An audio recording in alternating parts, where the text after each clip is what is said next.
Hey everybody, welcome back. I've got this goofy summertime cold, so I apologize for my raspy voice. I don't know what it is, but man, I can't shake it. Hopefully none of you are dealing with it also, but if you are, you have my sympathy. Let's get into round 28 of the tactical transition tips. This time, the topic is exploration and growth. For the close range group, those of you looking at transition in, say, a year or even right away, do experience days. And for the medium range group, those of you who are looking at transition about 5 years out, find your passion project.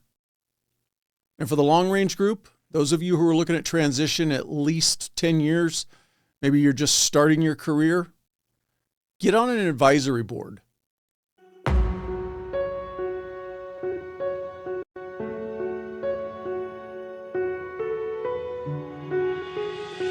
You transition out is try to model all of the good things, the discipline, the structure, that little bit of rigidity into your everyday life. And I think that that's a great way to make that transition happen, man. Take the time to invest in yourself because it means everything. You know, that's what the difference is. The difference is not just to collect a check. It's to live 25 years, 30, 40 years after you retire and pay it forward that way. Close range group, do experience days. What do I mean by that? Basically, go hang out with somebody who's doing the job or the career that you know you want, think you might want, or not really sure if you really want to do it. For the military types, the terms that get thrown around are job shadow programs or under instruction. For my first responders, a ride along. Basically, go find somebody who's doing what you think you want to do and see if you can shoulder surf them. Hang out, just kind of watch them, see what the job actually entails. For many of you, you might not have the most amount of time to do this. It's hinged on how soon your transition is. If you're in a position where your transition's right now, you might not have time to do many of these, but make the time important to try to do it at least a couple times. It will definitely help you when you're going into an interview if you could explain that you spent time with somebody who's doing the job that you're interested in and actually got to see firsthand what it entails. Basically, though, even with a very short window till you're going to transition, utilize the time to learn, especially if you're still on that fence and you really don't know what you want to do. Sit down, make a list of jobs that you might be interested in. Ideally, make a list of jobs that you're interested in that you have the proximity to do them or to go hang out with somebody doing these jobs. You can look at attending workshops. Now, workshops can be a variety of things. It could be through a job fair where they might have a breakout session talking not necessarily about a specific job, but more of a general industry. So if you're looking to go into the IT world, or you're looking to go into mechanics, or you want to do something in corporate investigations, whatever it is, they may not have that specific job, but they may have a breakout session talking about the umbrella aspect of that job. And they might even have a panel in there of people who are in the industry, and then you might even be able to participate somehow. They may have groups of question and answer sessions. Whatever it is, take the opportunity to be around as many people as possible who are doing what you want to do to increase your knowledge of the job that you want. Make sure that it's actually something that you're going to want to do. You may have been on a track saying, I'm going to get to X. This is what I want to do. But maybe you really haven't examined the actual job. So find somebody who's doing it and see from their perspective if it's what you truly want to do. The other thing you can do is you've got a little bit of time ahead of you. Think about jobs that maybe you haven't considered before. Maybe if you look through the available jobs in your region and there's a specific sector that has a lot of openings, but you don't know if it's something you really want to do, go check it out.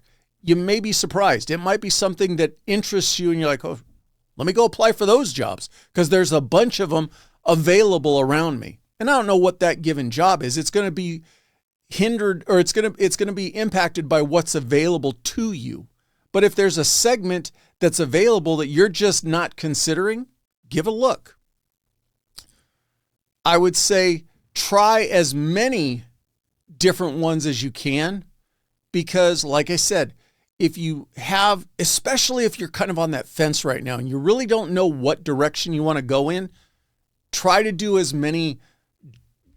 I like to use the word shoulder surf. Basically, go hang out with somebody doing the job and see if it appeals to you. But the more that you do, the more it opens your aperture and you see a bigger picture than maybe if you're overly focused on one particular job or sector that, one, you might be limited on the available jobs, or two, maybe you really don't want to do it. So challenge yourself, get out there, check around, see if there's other stuff that you want to do. Put it on your calendar. One of the things that all of us deal with is the struggles of our daily lives. We currently have a job. Granted, you are in a position where you're coming close to your transition, but you've still got a job that you've got to report to each day. You've got a family that you're responsible for. You've got all of the ancillary things that take up time in your life. I get it. Figure out a way to make this a priority. If you're a year, you're at the furthest extent of what's considered the close range group. So say you've got a year. Maybe you plan for 1 or 2 days a month over the next 12 months to first, your first round, maybe you hit those jobs that you weren't thinking of, along with the ones you were thinking of. And then you start narrowing it down. Hey, I really like this one. Let me go back and see if I can do it again.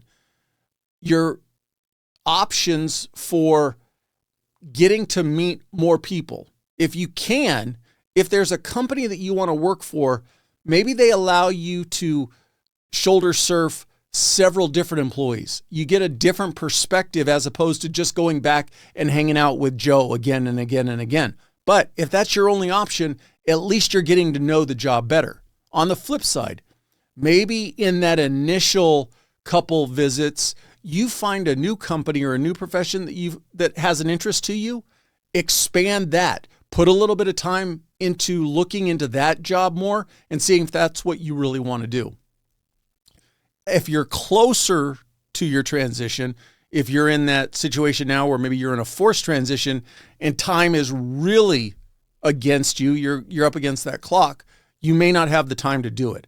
I would say focus on what you really think is what you want to do first and make that your highest priority. And then maybe if you can find a little bit of time, do the ancillary ones. But because you're kind of limited, I would say maybe focus on getting that job that you believe you want. If when you get into it, it's not really what you want to do, then you can pivot there. But to try to spread yourself too thin in a very minimal amount of time to check out multiple different jobs or multiple different companies, it might be shooting yourself in the foot. It's kind of one of that thing, just spreading yourself too thin. You got to figure out what it is. But most importantly, make the time. It's real easy to kind of say, oh yeah, I'm going to go do it. And then it just gets away from you. Plan it, schedule it, put it on the calendar, make sure that it's something you're going to do. The other thing you want to do is when you're in there with these people, take notes for a variety of reasons.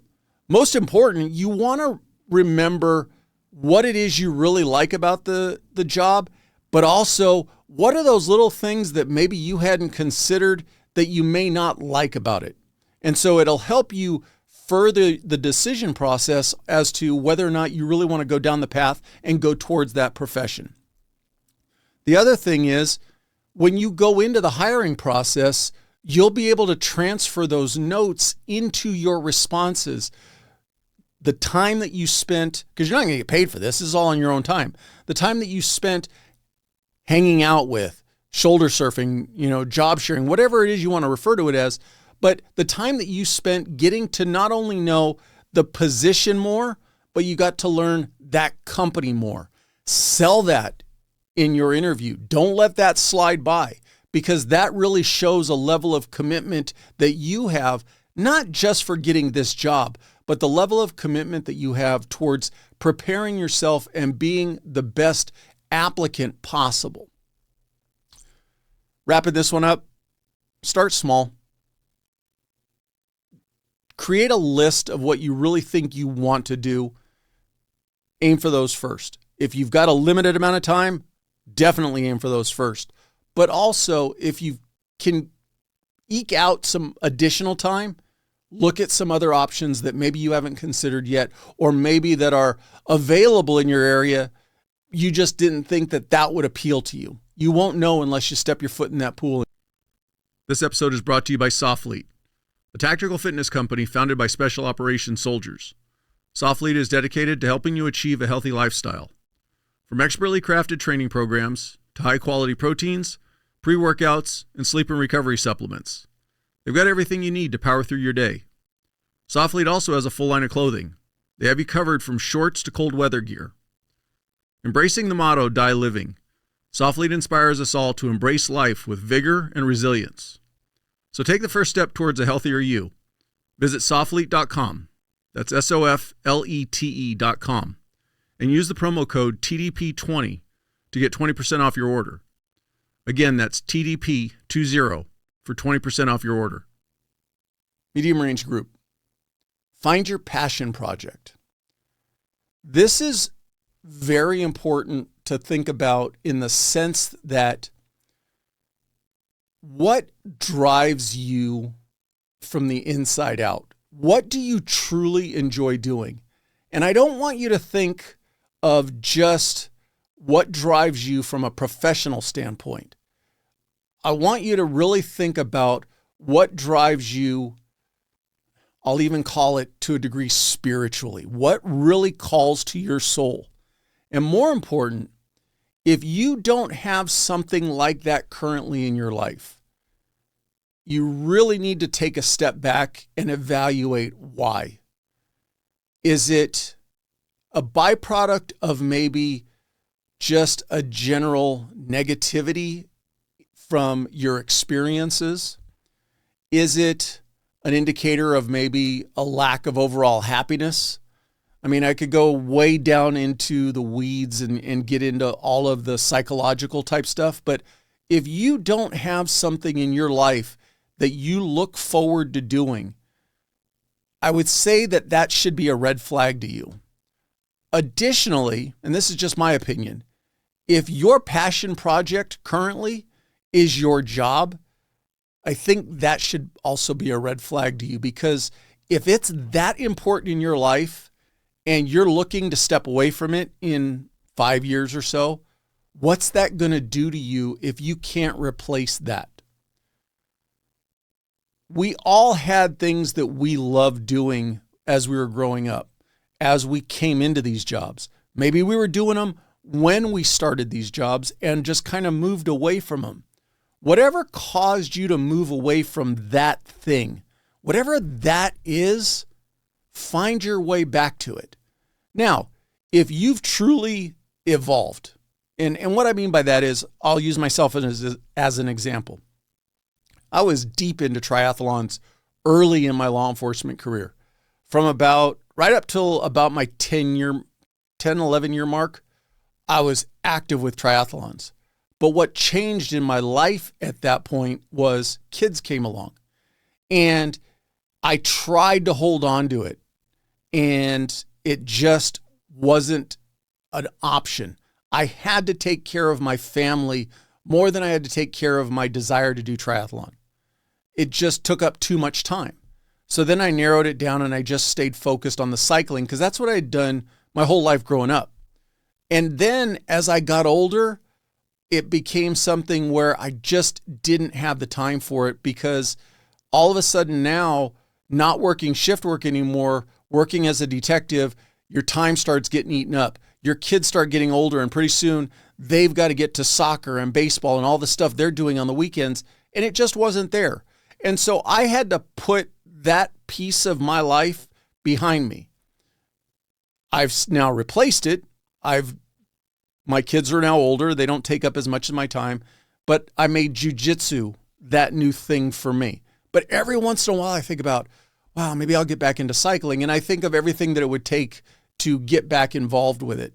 The cost of a bike, the time commitment. For anybody who's into cycling, they understand you're not going to get a decent bike ride in an hour. It's a 3 to 4 hour commitment on a Saturday or Sunday. Now, the group aspect is great, but where I'm going with this is I've had the opportunity to step back. It's something that's been pushed away, but I'm okay with it because I found something else.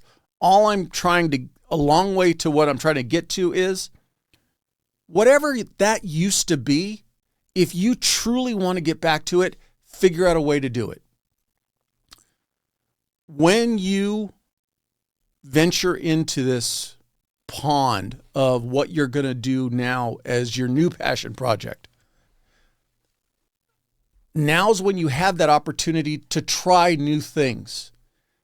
And the most important thing to remember is don't look for what all of your friends are doing.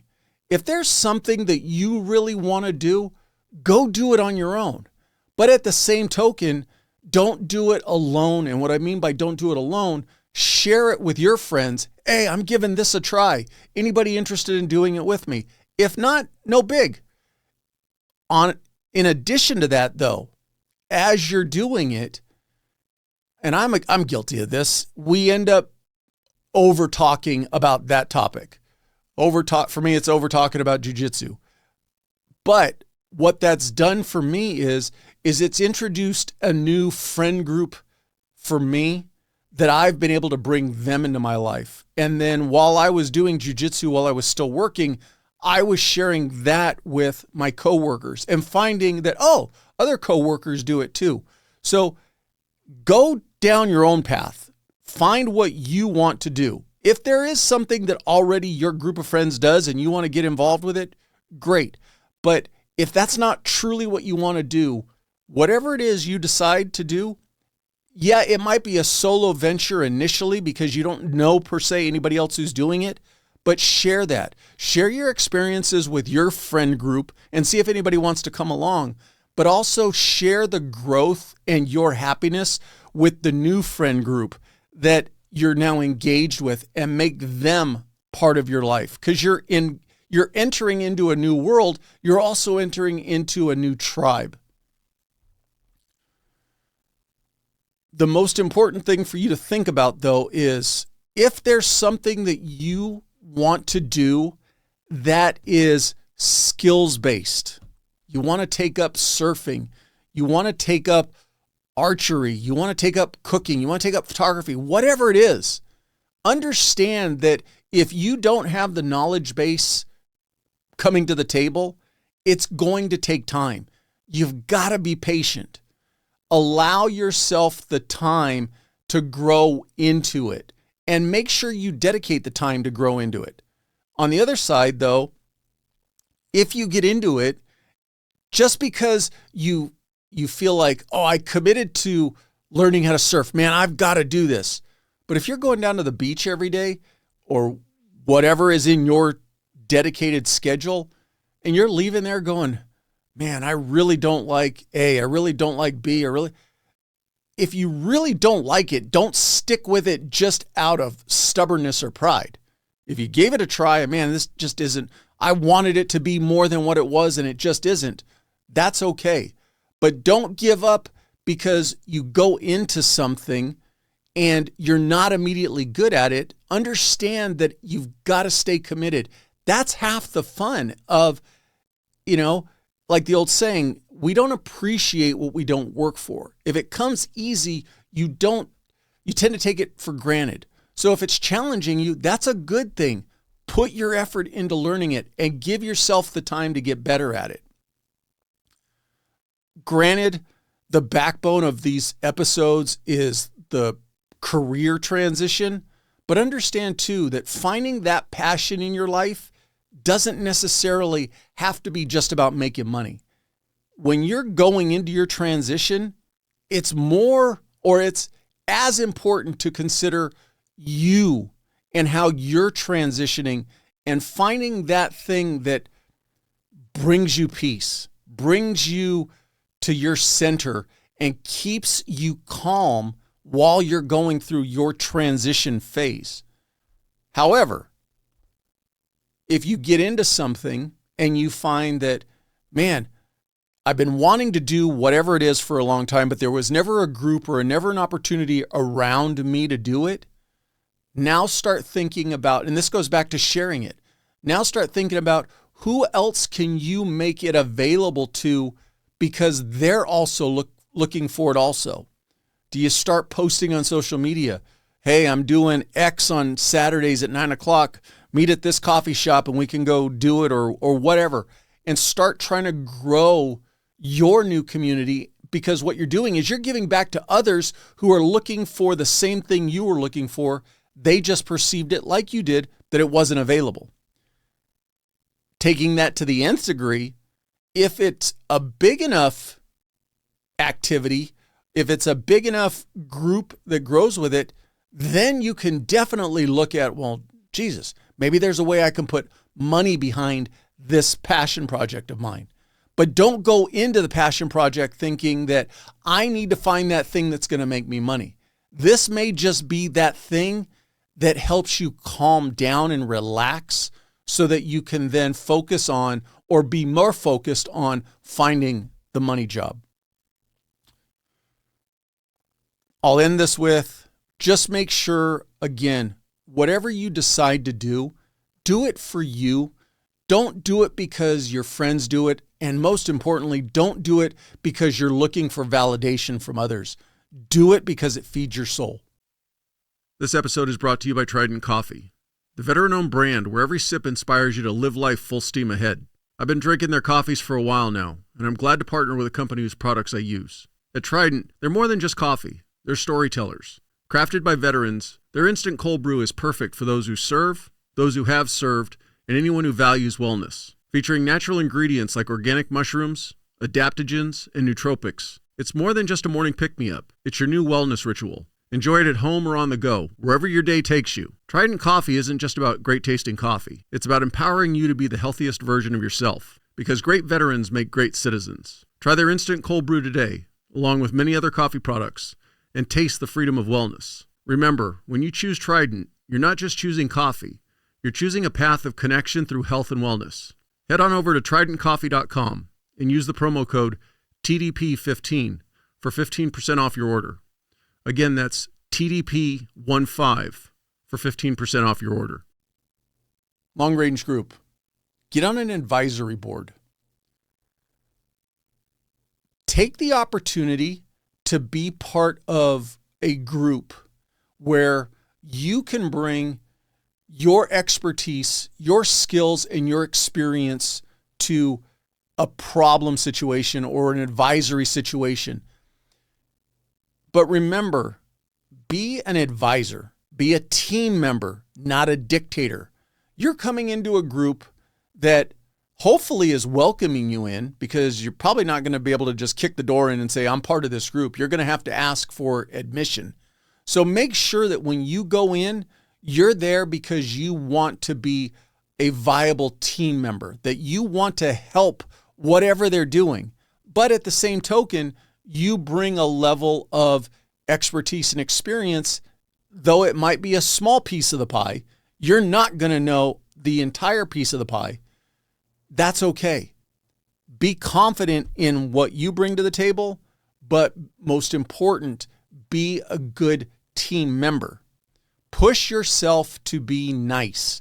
Push yourself to work with people, especially if this is, and I'm going to get into this, if this is an outside group, especially if it's not a group of military members, if it's not a group of first responders, you're going to really have to work on not being the alpha in the room and trying to take charge of everything. Really challenge yourself to sometimes sit back, listen to other people and what they are bringing to the table in the sense of what's important to them, or listen to the group as a whole and make sure you're working towards the mission, not your individual goal in what you're trying to get out of it. When you think of a board or a committee or an advisory panel, think both inside and outside of work. You've got a long time until you're going to make your transition away from these careers. So maybe look inside. Start getting involved with any type of groups, committees, advisory boards, anything like that within your organization, and take the opportunity to try to give back to help make the organization better. Trust me, I understand from 30 years and from the law enforcement side, some of the groups that are made available within an organization, it turns into just a giant bitch session. I get it. Try to force yourself not to fall into that. Be the voice of reason in the group and try to really to drive whatever the objective of that group is towards positive results for the betterment of the organization. Because this is going to improve your career as you move along. Not only in what the knowledge you're going to gain, the experiences you're going to gain, the promotional abilities you're going to gain from increased knowledge or a broader knowledge within your organization. Use that.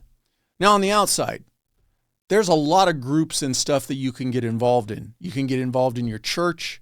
You can get involved in your local community, the school board, charity events, anything that allows you to be part of a committee and allows you to work in a group committee environment is going to have a beneficial impact on you for the long haul. Most important, like I've said, it's going to teach you how to work with differing viewpoints. And sometimes you have to give to get. So it's not always about, the old adage of you'll win the battle, but you won't win the war. If you go in like a bull in a china shop thinking that my way or the highway and whatever I say is always going to win, you might win that small fight. You're not going to win the big battle. So this will give you that opportunity to work on that give and take. When you do reach out to these groups, again, it's going to have to be something that you're going to have to ask, hey, can I be part of it? It's not just going to come to you. These groups oftentimes are going to come out of where you position yourself. Are you involved in your community, or when you go home, do you shut your front door and you don't worry about anything that's outside your front door? It's not going to come knocking on your door. You're going to have to go look for it.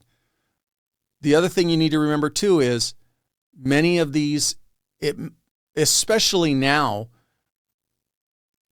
they're going to be not 100% of the time, but the larger percent of the time, it's just going to be on a volunteer type basis. If you're doing this to try to make some money, you're probably looking in the wrong space because these aren't what are going to make you money right now. So if you're looking like, oh, well, if I'm going to invest my time, I want to get something out of it. You got to be thinking of it like a long-term investment. Yeah, you're going to volunteer your time right now, but what are the benefits to you through your career and after your career that you're going to gain from doing it? What are the benefits to you personally by knowing that you're helping a cause that is important to you or that has meaning to you and your family? So don't always necessarily think that it's about making money right now. It might just be about investing your time for what it's going to benefit you in the future. With that, though, make sure you set boundaries, because on the flip side, yeah, they're not going to come knocking on your door asking you because they don't know you want to do it. But as soon as you knock on their door and ask if you can be part of it, I would highly assume from my limited experience in working in a couple of these advisory type boards.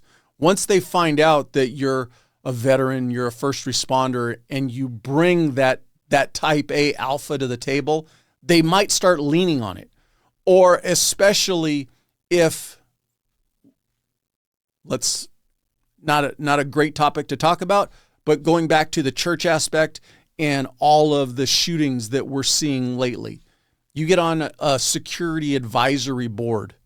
There might be other veterans and first responders on it. There might not. And so they could heavily lean on you. That's great, but you need to set boundaries. Understand that you want to give your time. You want to do everything you can to be a good team member, but also remember too that don't be taken advantage of. And only you can discern what is taken advantage of or not. But if you start seeing large sections of your time being taken up to where it has an impact on your family and stuff like that, really kind of evaluate, are you doing this because they keep asking? Are you doing this because you're trying to hide from something else? But balance that time. Give yourself 100% to what you're doing, but also understand that when it's time to say, hey, this is all I have, that's all you have. You might join some professional groups, and they might have professional organizations where they meet on a regular basis. There are business groups within your communities like Rotary and Kiwanis and stuff like that. And you might say to yourself, well, I'm not a business person in this community. They may still admit you or allow you to come to their groups.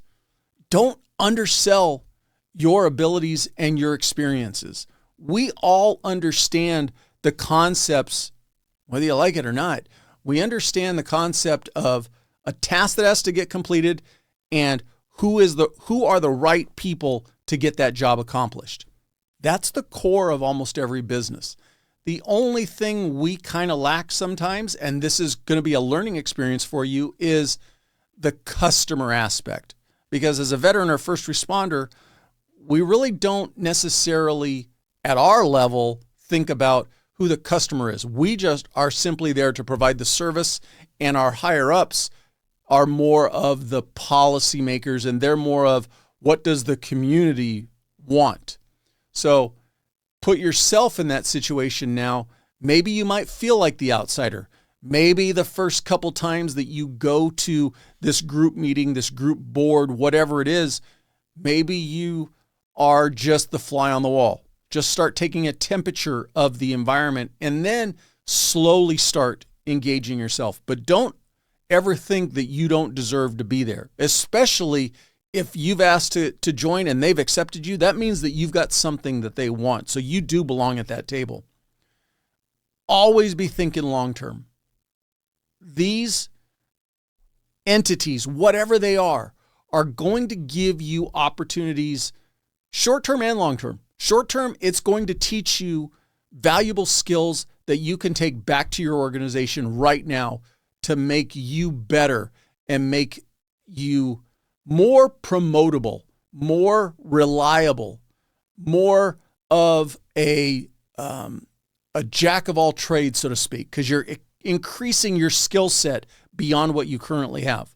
Long term, you never know who you're going to meet in one of these meetings that gets to know you as a person and says, you would work with my organization, or you might work with my friend's organization. And again, you would never know that or never have that opportunity because you didn't put yourself out there to try. Always remember, be sincere. And what I mean by being sincere is be there, whatever that organization is, because you truly want to be there. Don't simply be there because you're thinking, all right, I just want to get something out of this that's going to benefit me. Truly be involved. If it's your community's annual Christmas parade, man, that's a big deal to some people. Don't undercut how important it is to them, even if it's not as important to you.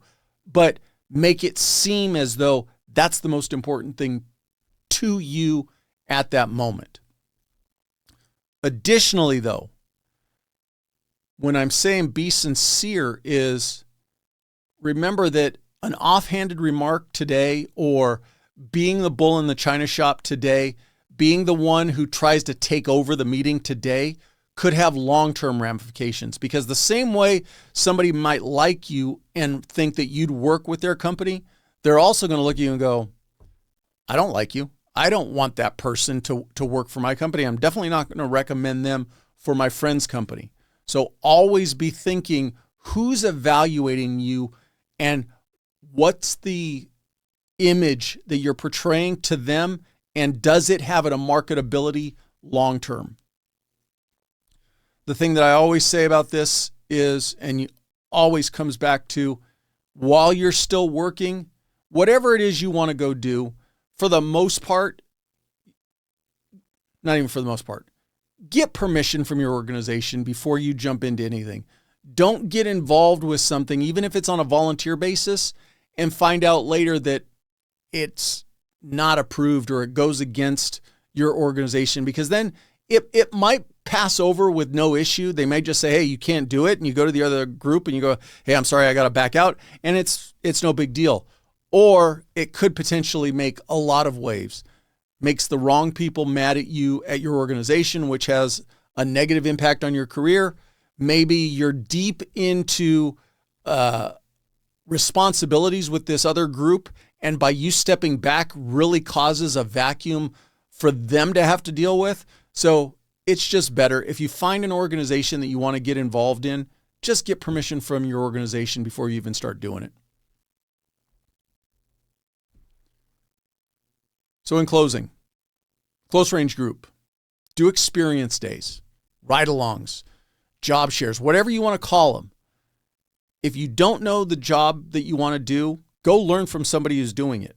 If you think you want to do a job, go learn more about it from somebody who's already doing it. For the medium range group, find your passion project. Your transition is not just about money. It's also about you. Make sure that you are transitioning as best as possible into a completely new world. And for the long range group, get on an advisory board. Show what skills and experience you already have, but at the same time, also gain more skills and experience that you can take with you now and longer into your career. As always, thanks for taking the time to listen or watch. I hope you're getting some benefit from these. Please share the podcast with anybody that you think might benefit from it. If there's anything that I need to cover or you want to hear me address, send me an email. There's links in the show description. And other than that, I'll catch you on the next one.